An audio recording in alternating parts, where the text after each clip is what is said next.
नमस्कार साथियों, आपका बहुत बहुत स्वागत है आपके अपने करेंट हेवन के यूट्यूब चैनल पर। साथियों, हम लोग का ये पॉलिटी का सेशन डेली आता है। अब तब तक आएगा जब तक कम से कम 20-22 लेक्चर ना हो जाएं। डेली इंपॉर्टेंट टॉपिक आएंगे, जैसे कि इसके पहले हमने सारे संवैधानिक संशोधन जितने हुए थे वो हमने पढ़ लिया। उसके बाद हमने जितने भी आपके अनुसूचियाँ थी, किस प्रकार से मूल अनुसूची में कितने, मूल संविधान में कितने अनुसूचियाँ थीं, बाद में कितने अनुसूची हो गए, उसको हमने देख लिया बेहतरीन तरीके से। मात्र छोटे छोटे वीडियो आएंगे और इम्पॉर्टेंट टॉपिक होंगे, ये सारे एग्जाम्स के लिए महत्वपूर्ण हैं, आप आराम से पढ़ सकते हैं। इसके साथ दोस्तों आपको हिंदी का पूरा फुल लेक्चर दे दिया गया, उसका टॉपिक वाइज टेस्ट चल रहा है इस समय फ़िलहाल में। और आपकी सीडीपी के क्लास, अगर आप UP TET, C TET, super TET की तैयारी करना चाहते हैं तो आपकी सीडीपी के क्लास भी उधर चल रहे हैं पैरेलल, आप उसे देख सकते हैं। इन्वायरमेंट बेहतरीन तरीके से लगभग दो चार चैप्टर और हैं, दो चार टॉपिक और हैं, वो भी फिनिश हो जाएगा आपके 15-16 नवंबर तक। इसके बाद साथियों अगर बात करें, आपके पॉलिटी का सेक्शन अलग जा रहा है। आज यह तीसरा लेक्चर है। आज हम लोग पढ़ेंगे संविधान के स्रोत, यानी कि हमारे देश को संविधान का उधार, मतलब कि एक तरह से अनुच्छेद का डलिया कहा जाता है, उधार का डलिया कहा जाता है, क्योंकि हमने जितने भी संविधान स्रोत, जितने भी अनुच्छेद लिए हैं या फिर जितने भी अच्छे अच्छे टॉपिक्स हो गए लिए हैं, जैसे डीपीएसपी हो गया आयरलैंड से, और आयरलैंड ने डीपीएसपी को इटली से लिया है, तो इस तरह से हमने जितने भी चीज़ें ली हैं वो अलग अलग देशों से लिया है। तो ये सारी बात पे भी चर्चा होती है। और अगर आपको सारे मैथ वगैरह के भी क्लासेस करने हैं, सारी तरीके से बेहतरीन क्लासेस करने हैं, ज्योग्राफी के भी, तो सब कुछ पढ़ाया जा रहा है, यहाँ पर जुड़ जाएं और अपने साथियों को भी जरूर जोड़ने की कोशिश किया करें साथियों, क्योंकि आपके लिए जब सुखद अनुभव होगा तो उनको भी अच्छे लगेंगे और आप उनको ज़रूर शेयर करेंगे। यह आपकी रिस्पॉन्सिबिलिटी है। वैसे आप लोगों को अच्छा लगता है सेशन, मुझे यह सुनकर यह देखकर बहुत खुशी होती है। अच्छा लगेगा, क्यों नहीं लगेगा। यहाँ से सारे एग्जाम्स में प्रश्न आएंगे। दोस्तों अगर बात करें, संविधान सभा की पहली बैठक 9 दिसंबर 1946 को बैठा था, मतलब 1946 9 दिसंबर 1946 को लगा था, बैठा था, पहली बैठक हुई थी। अगर बात करें साथियों, मुस्लिम लीग के बहिष्कार किए जाने पर जिन्ना जी के प्लानिंग के अनुसार जब मुस्लिम लीग जो है संविधान सभा में बैठने से इनकार कर देती है या फिर नेतृत्वकर्ता से अलग हो जाती है, एक तरह से पाकिस्तान बनाने की मांग करने लगती है, तो वहीं पर हमको थोड़ा सा उठाव चढ़ाव देखने को मिलता है। डॉक्टर सच्चिदानंद सिन्हा जी को दोस्तों अस्थायी अध्यक्ष के रूप में बनाया गया था और राजेंद्र प्रसाद जी को अस्थायी अध्यक्ष बाद में बना दिया जाता है, क्योंकि डॉक्टर सच्चिदानंद सिन्हा उस समय जितने भी हमारे मेंबर थे उसमें सबसे ज़्यादा एजेड थे और सबसे ज़्यादा ओल्ड थे और सबसे ज़्यादा दोस्तों अनुभवी थे, इस वजह से उनको बनाया गया। बाद में राजेंद्र प्रसाद जी को मात्र 2 दिन बाद ही बना दिया जाता है अस्थायी अध्यक्ष, यानी कि 11 दिसंबर 1946 को। साथियों याद रखना, यहाँ पर आपको यह सारी चीज़ें जो प्रस्तावना वाली चीज़ें हैं, संविधान सभा वाली चीज़ें, इसे एक सेपरेट वीडियो में हम कंप्लीट करेंगे, लेकिन थोड़ा सा यहाँ से कनेक्ट इसका करना है हमको, तो हम बस चल रहे हैं। तो सर 13 दिसंबर 1946 को नेहरू जी ने ऐतिहासिक रूप से उद्देश्य प्रस्ताव हमारे सभा में रखा। वही उद्देश्य प्रस्ताव बाद में सर्वसम्मति से 22 जनवरी 1946 को सर्वसम्मति रूप से पास होता है। साथियों अगर बात करें 1946 में माउंटबेटन योजना के बाद जो हमारी मुस्लिम लीग थी, जब वह सभा से अलग हो गई, तो उसके बाद जो उसके पहले मुस्लिम लीग के अलग होने से पहले हमारे संविधान सभा में 389 के बजाय, मतलब 389 मेंबर थे, उसके बजाय जब वो अलग हो जाती है तो मात्र 299 आंकड़ा रह जाते हैं हमारे संविधान सभा में।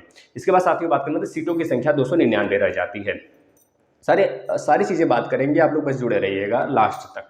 दोस्तों अगर बात करें हमारा संविधान सभा, मतलब हमारा पूरा संविधान कितने दिनों में तैयार हुआ बनके, तो यह तो सबको जनरली पता होता है। 2 साल 11 माह 18 दिन में हमारे संविधान का एक तरह से नया रूप दे दिया गया। दोस्तों सभा की जो कुल बैठक हुई थी, 11 बैठक हुई थी, याद रखना साथियों। अगर बात करें हमारे संविधान निर्माताओं ने कितने देशों का एक तरह से स्रोत यह लिया हुआ है हमारे संविधान में, तो बता देंगे 60 देशों से स्रोत लिया गया है साथियों। हमारे संविधान का अवलोकन जो किया गया है, एक तरह से प्रारूप जो तैयार किया गया है, ये 60 देशों की संविधान से लेकर किया गया है साथियों, 60 देशों से। और इस संविधान को दोस्तों लगभग 100, मतलब जो स्रोत लिए गए थे उस पर 114 दिन तक विचार किया गया हमारे संविधान निर्मात्रियों द्वारा। इस सारे डाटा आप लिखते चलेंगे, यहाँ से प्रश्न 100% बनते हैं और यहीं से प्रश्न बनते हैं तो विद्यार्थी छोड़ के आते हैं। संविधान निर्माण में कुल कितने रुपए लगे थे, तो याद रखना 64 लाख रुपए लगे थे हमारे संविधान बनाने में, संविधान की संरचना बनाने में साथियों। तो दोस्तों अगर हम बात करें पूरी 11 बैठक हुई थी, लेकिन उसमें बोला जाए लास्ट बैठक कब हुआ था तो बता देंगे 24 जनवरी 1950 को संविधान सभा की अंतिम बैठक हुई थी। और 24 जनवरी 1950 को ही साथियों हमारे संविधान में राष्ट्रगीत और राष्ट्रगान को अपनाया गया, प्लस राजेंद्र प्रसाद जी को राष्ट्रपति का दर्जा मिला। तो याद रखेंगे हमारे यहाँ जो राष्ट्रपति का दर्जा है 1950 से स्टार्ट हुआ, 24 जनवरी 1950 से। मात्र 2 दिन बाद 26 जनवरी 1950 को आम चुनाव की घोषणा के बाद साथियों हमारे संविधान को एक तरह से भारतवासियों को सौंप दिया जाता है। 26 जनवरी 1946 को ही साथियों कुछ अनुच्छेद को लागू कर दिया गया था, 26 नवंबर 1949 को साथियों कुछ अनुच्छेद लागू कर दिया गया था। कौन कौन से अनुच्छेद लागू कर दिए गए थे याद रखना साथी, 26 नवंबर 1949 को। थोड़ा सही सुनिएगा, हम गलत बोल दिए हो तो एक बार फिर से बोलते हैं। 26 नवंबर 1949 को जो हमारा संविधान अंगीकृत हुआ था, पूर्ण रूप से जो देशवासी को सौंप दिया गया वो तो 26 जनवरी को सौंपा गया था, है ना। लेकिन 26 नवंबर 1949 को हमारा संविधान अंगीकृत होता है, उस समय कुछ अनुच्छेद लागू कर दिए जाते हैं। जैसे कि अगर हम बात करें 5वां अनुच्छेद, 6वां, 7वां, 8वां, 9वां, इसके बाद 60वां, इसके बाद 324, 366, 367, 379, 380, 388, 391, 392 और 393 अनुच्छेद को लागू कर दिया जाता है साथियों। यह रहा थोड़ा सा कनेक्टिविटी बनाने के लिए हम आपको बताएं। अब स्टार्ट कर लेते हैं साथियों कि क्या क्या स्रोत मतलब कौन कौन सी चीज़ें ली गई हैं हमारे संविधान में। और दोस्तों सबसे बड़ी बात यह है कि जो हमारे संविधान में सबसे वास्ट सब्जेक्ट जो लिया गया है, कहाँ से लिया गया है तो याद रखना सबसे पहला हमने वही लिखा रखा है, तो बता देंगे भारत शासन अधिनियम 1935 से ले रखा है। तो दोस्तों क्या क्या इससे हम लोग ले रखे हैं तो बताना, पहले संघीय लिखते चलिएगा, संघीय तंत्र, पूरा संघीय तंत्र जो हमारा है उसको हम ले रखे हैं यहाँ से। राज्यपाल का कार्यकाल जो होता है साथियों हम इसी से ले रखे हैं, राज्यपाल का लिखते चलिएगा सारी चीजें। राज्यपाल का कार्यकाल जो होता है साथियों 5 साल के लिए होता है, वो भी एक तरह से राष्ट्रपति के प्रसाद पर्यंत पे होता है। तो हम इस पर जिक्र करेंगे सेपरेट वीडियो में, लेकिन आप इसको लिख लें। राज्यपाल का कार्यकाल का जो नियम है दोस्तों कहाँ से लिया गया, अवधि जो है कहाँ से लिया गया तो बता देंगे दोस्तों जो आपका 1935 वाला शासन अधिनियम है वहाँ से लिया गया। इसके बाद साथियों जो शासन जो न्यायपालिका है, न्यायपालिका हो गया। और इसके बाद दोस्तों हो गया लोक कल्याण, लोक व्यवस्था कर लीजिए, लोक व्यवस्था हो गया। इसके बाद साथियों कर लीजिए आप लोक व्यवस्था आयोग या फिर लोक आयोग कर लीजिए, है ना, लोकसभा आयोग कर लीजिए, ये हो जाएगा। इसको आप लोक व्यवस्था ही कर लीजिए, लोक व्यवस्था लिया गया था साथियों। और बताइएगा क्या लिया गया था यहाँ से तो बता सकते हैं साथियों आप यहाँ से, जैसे आपातकालीन उपबंध जितने हो गए हमारे यहाँ से लिए गए थे, आपातकालीन उपबंध यहीं से लिए गए थे। आपातकालीन उपबंध में साथियों 3 अनुच्छेद मोस्ट इंपॉर्टेंट है, अब बता देंगे। 352 जिसमें कि हमारे राष्ट्रीय आपातकाल की बात होती है, और 356 में राष्ट्रपति शासन की बात होती है, और 360 जो अभी तक नहीं लगा है भारत में और लगने का भी चांस नहीं है, 360 जो वित्तीय आपातकाल है साथियों, याद रखना।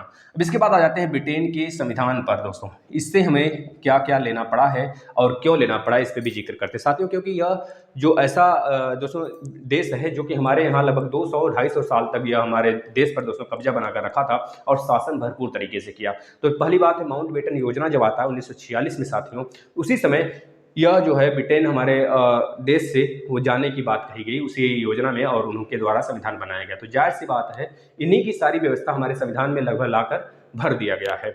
इस चीज़ को याद रखेंगे, यानी कि जितनी भी व्यवस्थाएं, जैसे संसदीय व्यवस्था हो गई, आप लोग लिखते चलेंगे, सारी व्यवस्था यहाँ से लिया गया। जिससे बात करें सबसे पहला लिख लेंगे जो मोस्ट इंपॉर्टेंट है, संसदीय शासन, मतलब लोकसभा और राज्यसभा।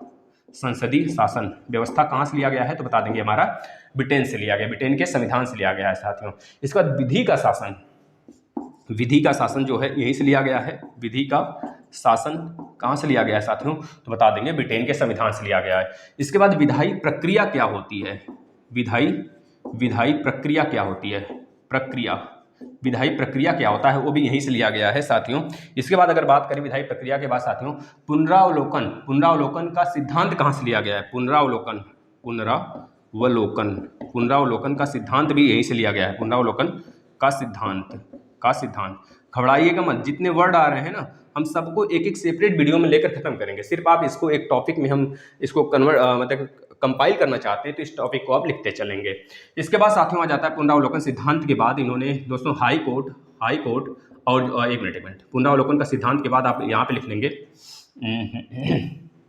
विधायी प्रक्रिया हो गया, विधायी प्रक्रिया पुनरावलोकन। एक मिनट साथियों, पुनरावलोकन जो है ना ये हमारा यूएसए से लिया गया है। आप थोड़ा सा इसको मिस्टेक हो गया, इसको मिटाइए, रेस्ट करिएगा। पुनरावलोकन नहीं, विधि की प्रक्रिया यहाँ से लिया गया। विधानमंडल, जो विधानमंडल है साथियों वो होना चाहिए था। विधानमंडल की पूरा जो प्रणाली है विधानमंडल की, और हमारा मंत्रिमंडल एक तरह से कह लीजिए, विधानमंडल और मंत्रिमंडल की जो प्रणाली है पूरा वो यहीं से लिया गया है। इस बात को भी लिख लेंगे साथियों। इसके बाद एकल नागरिकता याद रखेंगे। एकल नागरिकता भी यह ब्रिटेन से लिया गया है। जैसे कि आपके पास एक ही आधार कार्ड से आप किसी भी राज्य में जा सकते हैं, लेकिन अगर अमेरिका में बात करें तो ऐसा नहीं है। अमेरिका में दोस्तों एक तरह से दो नागरिकता की बात होती है, दो नागरिकता, दोहरी नागरिकता। जैसे कि वहाँ पे अगर आप किसी टेक्सास राज्य में मान लीजिए रहते हैं, जो अमेरिका का सबसे बड़ा राज्य है टेक्सास, अगर उस राज्य में रहते हैं तो पर्टिकुलर राज्य का भी आपके पास एक आधार कार्ड, परिचय पत्र होना चाहिए, प्लस केंद्र का भी, मतलब पूरे अमेरिका का भी एक होना चाहिए नागरिकता का, कि आप इस देश के नागरिक हो। लेकिन हमारे भारत में ऐसा कुछ नहीं है। तो याद रखना एकल नागरिकता ब्रिटेन में था और ब्रिटेन से ही हमने ले लिया है एकल नागरिकता साथियों। इसके बाद साथियों याद रखना इसका मंत्रिमंडल प्रणाली हो गया। इसके बाद परमाधिकार लेख, मोस्ट इंपॉर्टेंट है, परमाधिकार लेख साथियों, परमाधिकार लेख यह लिख लीजिएगा। इसके बाद एक और चीज इंपॉर्टेंट है साथियों, यहाँ से याद रखिए संसदीय विशेषाधिकार। क्या भैया? संसदीय विशेषाधिकार। इस चीज को लिख लेंगे आप मोस्ट इंपॉर्टेंट डालकर, संसदीय विशेषाधिकार। मतलब संसद से जो भी बातें होंगी ना, संसद से, मंत्रिमंडल से और एकल नागरिकता से, वो सब के सब ब्रिटेन से लिए गए हैं। बस इस बात को नोट कर लीजिएगा। इसके बाद आ जाते हैं यूएसए, जो मोस्ट इंपॉर्टेंट है साथियों, यूएसए में मात्र 6 अनुच्छेद हैं। इस चीज़ को याद रखिएगा। सबसे छोटा जो संविधान है वो हमारे अमेरिका का ही है। इस बात को भी याद रखेंगे साथियों। जो सबसे पहले संविधान बनाने वाला था वह अमेरिका ही था। इस बात को भी याद रखेंगे। जो ब्रिटेन का जो संविधान है वह अलिखित संविधान है, याद रखना। और सबसे बड़ा लोकतांत्रिक देश जो है भारत है, और भारत का सबसे बड़ा और सबसे ज़्यादा वास्ट लिखित संविधान है, याद रखना। इसके बाद यूएसए की बात कर लें, इससे क्या क्या लिया गया है। तो सबसे पहले मूल अधिकार, मोस्ट इंपॉर्टेंट है। मूल अधिकार और मूल कर्तव्य में बच्चे कंफ्यूज होते हैं, तो बता दें, जहाँ पे हमने रूस कहाँ लिखा है, रूस कहीं लिखा है, रूस नहीं लिखा है, तो रूस यहाँ पर लिख लीजिए भाई 12 नंबर, रूस यानी कि यूएसएसआर, रूस हमने क्यों नहीं लिखा, रूस लिखना चाहिए था भाई। यूएसएसआर से साथियों हमने बहुत सारी चीज़ ली हैं, जैसे कि सबसे बड़ा चीज़ है मूल कर्तव्य हमने यहाँ से लिया है। क्यों हमने अभी बता दिया, क्योंकि यहाँ पर थोड़ा सा लड़ रहा था ना, इस वजह से। तो मूल अधिकार जो है साथियों हमने कहाँ से लिया है, मूल अधिकार की प्रणाली पूरा वह यूएसए से लिया गया है। और कंफ्यूज मत होइएगा, मूल कर्तव्य जो हमारे भाग 4A में है उसको हमने यहाँ से लिया है, यानी कि यूएसएसआर से। यूएसएसआर कब बना तो बताइए, रूस कब बना यूएसएसआर से विघटन होकर? ये 1992 में बना साथियों। इस समय मनमोहन सिंह जी हमारे वित्त मंत्री थे, इस बात को याद रखेंगे। और 1992 में जब यह टूटा, रूस का विघटन हुआ, मतलब यूएसएसआर का विघटन हुआ, तो 15 एशियाई देश, कजाकिस्तान, तुर्कमेनिस्तान, ये सारे देश बने। तो इस चीज़ को याद रखेंगे। अब आ जाते हैं फिर से हम लोग अपने पीछे तरफ, यानी कि मूल अधिकार यहाँ से लिया गया साथियों। और बहुत सारी चीज़ें, जैसे कि न्यायपालिका यहाँ से लिया गया। न्यायपालिका आप लोग लिखते रहिए, न्यायपालिका लिया गया। इसके बाद दोस्तों न्यायपालिका मतलब न्यायपालिका की स्वतंत्रता, यानी कि न्यायपालिका की स्वतंत्रता हमारे किस अनुच्छेद में बताना, तो अनुच्छेद नंबर 50 डीपीएसपी में लिखा गया है। और मॉन्यूमेंट्स की जो एक तरह से रख रखाव की व्यवस्था है वो अनुच्छेद नंबर 49 में है। इस बात को भी याद रखेंगे, वो दोनों डीपीएसपी में है। हम पढ़ाएंगे एक एक करके सब कुछ, याद रखना। न्यायपालिका की स्वतंत्रता के बाद साथियों इसमें लिखा गया है न्यायिक पुनरावलोकन भी। न्यायिक पुनरावलोकन हम यहाँ पे लिख रहे थे ना, लेकिन यहाँ पर है, लिख लेना न्यायिक पुनरावलोकन, मतलब कि एक बार फिर से उस पर एक तरह से बातें करना। जैसे किसी को सजा हो जाती है तो उस पर फिर से दोहराया जाना कि आखिर हमने सजा क्यों दिया है, सही है कि नहीं। यह होता है न्यायिक पुनरावलोकन। इस पे हम एक एक वीडियो बनाएंगे सेपरेट, घबराना मत। न्यायिक पुनरावलोकन के बाद साथियों आपका यहाँ से क्या लिया गया, जैसे कि हाई कोर्ट हो गया और आपके supreme court, high court, supreme court और प्लस हमारे जो राष्ट्रपति हैं, हाई कोर्ट और सुप्रीम कोर्ट के जो जज हैं उनको हटाने की प्रक्रिया यहाँ से ली गई है। और जो हमारे राष्ट्रपति हैं, राष्ट्रपति पर महाभियोग आपने सुना होगा ना, महाभियोग प्रक्रिया जो चलता है दोनों सदनों में, है ना, चलता है। राष्ट्रपति को कुछ दिन पहले बताया जाना होता है, लगभग कुछ बटे से उनको एक तरह से सत्यापित होना पड़ता है, तो उसके बाद यह प्रक्रिया आगे चलती है। 14 दिन पहले लगभग राष्ट्रपति को बताया जाता है कि आपके ऊपर ऐसी जो एक तरह से दुर्व्यवहार का या फिर आप संवैधानिक तरीके संविधान का उल्लंघन किए हैं, इस वजह से आरोप लग रहा है आपको, तो आपके ऊपर यह कार्रवाई चलाई जा रही है। यानी कि यही जो कार्रवाई होती है उसको हम क्या कहते हैं, महाभियोग। यह अनुच्छेद नंबर 61 में है। इसमें है अनुच्छेद नंबर 61 में है। और अनुच्छेद नंबर 60 में क्या है, इनको शपथ दिलाने की बात है। अनुच्छेद नंबर 72 में क्या है दोस्तों, यह क्षमादान की शक्ति इनको दिया गया है, इस बात को। अब आयरलैंड, मोस्ट इंपॉर्टेंट साथियों, याद रखना, आयरलैंड से डीपीएसपी मोस्ट इंपॉर्टेंट साथियों, DPSP direct principle of state policy, मतलब कि एक तरह से आप कह लीजिए इसे राज्य के नीति निदेशक तत्व, नीति निदेशक तत्व जो लिए गए हैं साथियों, वो हमारे आयरलैंड से लिए गए हैं। नीचे अगर नहीं दिख रहा होगा ना तो थोड़ा सा आप सुन लीजिएगा और लिख लीजिएगा। आयरलैंड से क्या लिया गया है, डीपीएसपी यानी कि नीति निदेशक तत्व लिया गया है साथियों। और राष्ट्रपति के निर्वाचन की पद्धति ली गई है यहाँ से, राष्ट्रपति के निर्वाचन की पद्धति लिया गया, निर्वाचन की पद्धति ली गई है साथियों। हमने कम्युनिटी में रोज डेली क्वेश्चन लगाते हैं, उस क्वेश्चन को आप जरूर सॉल्व किया करें। अगर अब निर्वाचन की बात आई है तो बताना किस अनुच्छेद में निर्वाचन की बात की गई है। देखना 52 में राष्ट्रपति होगा और 53 में भारत एक प्रकार से शक्ति, उसको कार्यपालिका की शक्ति दिया गया है राष्ट्रपति को।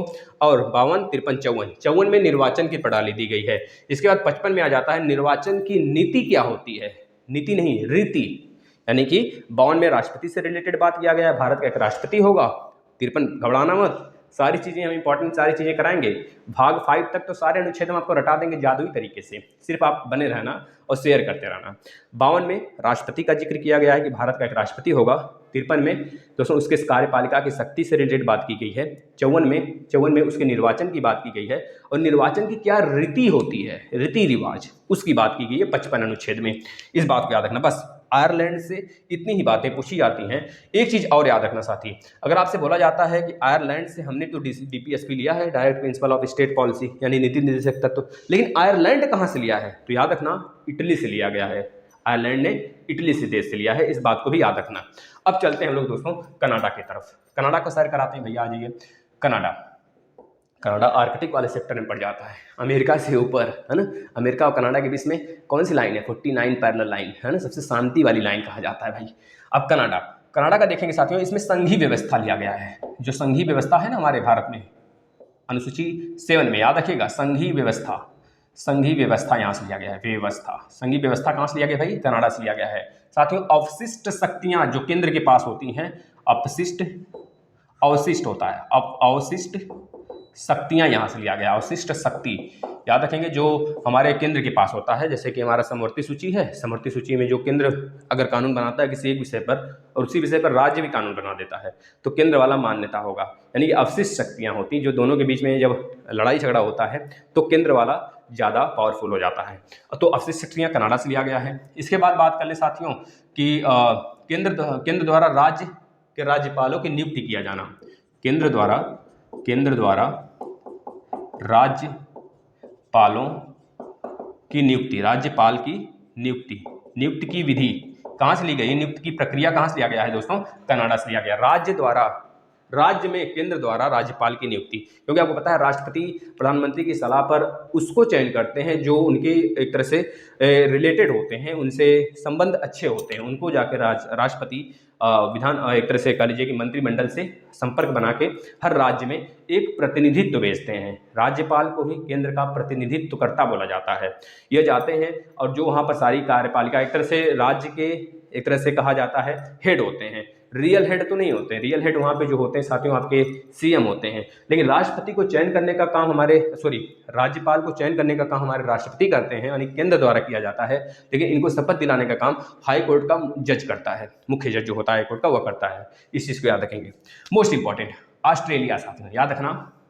ऑस्ट्रेलिया से एक बात आप याद रखेंगे, समवर्ती सूची बहुत बार पूछा गया है। समवर्ती सूची दोस्तों कहाँ से लिया गया है तो बता देंगे, समवर्ती सूची ऑस्ट्रेलिया से लिया गया है साथियों। समवर्ती सूची ऑस्ट्रेलिया से लिया गया है दोस्तों। व्यापार प्रक्रिया भी मोस्ट इंपॉर्टेंट तो नहीं है लेकिन लिख लीजिए, व्यापार प्रक्रिया भी ऑस्ट्रेलिया से लिया गया है साथियों। एक मोस्ट इंपॉर्टेंट सदनों की जो संयुक्त बैठक होती है, दोनों सदनों की, लोकसभा और राज्यसभा की, दोनों सदनों की संयुक्त बैठक जो होता है साथियों, वो भी ऑस्ट्रेलिया से लिया गया है। अच्छा बताना किस अनुच्छेद में संयुक्त बैठक की बात की गई है? अनुच्छेद नंबर 108 में संयुक्त बैठक की बात की गई है साथियों। संयुक्त बैठक कौन बुलाता है? तो बता देंगे, राष्ट्रपति बुलाते हैं, और जब बिल पास नहीं होता है दोनों सदनों से तब, है ना। तो साधारण विधेयक पे भी आता है, इस चीज़ को मान के रखेंगे। दोनों सदनों से संयुक्त बैठक कौन बुलाता है? तो बता देंगे, राष्ट्रपति बुलाते हैं। लेकिन उसका अध्यक्षता कौन करता है साथियों? तो बता देना, जिसके प्रतिनिधित्व ज़्यादा होते हैं भाई, यानी कि लोकसभा के अध्यक्ष ओम बिरला इस समय है, वो अध्यक्षता करते हैं। जाहिर सी बात है, वहाँ की प्रतिनिधित्व करता, मतलब कि 552 सीट कहाँ पर है? वहाँ पे 252 सीट है, यानी कि जीतेगा तो हमारा लोकसभा ही। तो इस तरह से अब जर्मनी की बात करते हैं। जर्मनी में क्या छुपा हुआ है? जमना। जब आपातकाल लग जाता है तो लोग जम जाते हैं, इस तरह याद कर लेना। आपातकाल मतलब लोग घरों में बंद हो जाते हैं भाई। आपको पता है जब आपातकाल लगता है तो अनुच्छेद नंबर 20 और अनुच्छेद नंबर 21 को छोड़ के हमारे मूल अधिकार जितने भी होते हैं सब के सब खत्म हो जाते हैं भाई। 20 और 21 को छोड़ के कुछ विशेष प्रक्रिया द्वारा 20 और 21 को खत्म किया जा सकता है। वह प्रक्रिया बताएंगे जब पढ़ाएंगे तब। तो याद रखना, जर्मनी से आपातकाल की व्यवस्था लिया गया है। आपातकाल कितने प्रकार के होते हैं हमने बता रखा है साथियों, कितने? 356, 352, 360। 352 में राष्ट्रीय आपातकाल होता है और 356 में राष्ट्रपति शासन होता है, जो राज्यों में आपातकाल लगा दिया जाता है। और एक तरह से राज्य का अगर जो प्रजातंत्र है, मतलब कि एक तरह से लोकतंत्र अगर बिगड़ जाता है राज्यों में, तब लगाया जाता है, और राज्यपाल के आह्वान किए जाने पर। और जो 360 है वित्तीय आपातकाल है, ये कभी लगा नहीं है। और जो 352 है जो राष्ट्रीय आपातकाल, वो 3 बार लगा है भारत में, ये भी बात याद रखना। और 356 तो पूछो मत भाई, भर के लगा है ना। जर्मनी में आपातकाल की व्यवस्था लिया गया जर्मनी से। और क्या लिया गया है जर्मनी से? याद रखना साथियों, समय, यानी कि आपातकाल का समय लिया गया है। मूल अधिकारों का स्थगन लिया गया है यहाँ से। मूल अधिकारों का स्थगन उतना इंपॉर्टेंट नहीं है लेकिन लिख लीजिए, स्थगन भी यहीं से लिया गया है। और फ्रांस से सिर्फ आप एक याद रखेंगे दोस्तों, गणतंत्रात्मक व्यवस्था यहाँ से लिया गया है। प्लस साथियों जो हमारे प्रस्तावना में 3 शब्द 42वें संविधान संशोधन द्वारा 1976 में जोड़ा गया था, वो तीनों फ्रांस से लिया गया है, फ्रांस के क्रांति से। याद रखना साथियों, समाजवादी।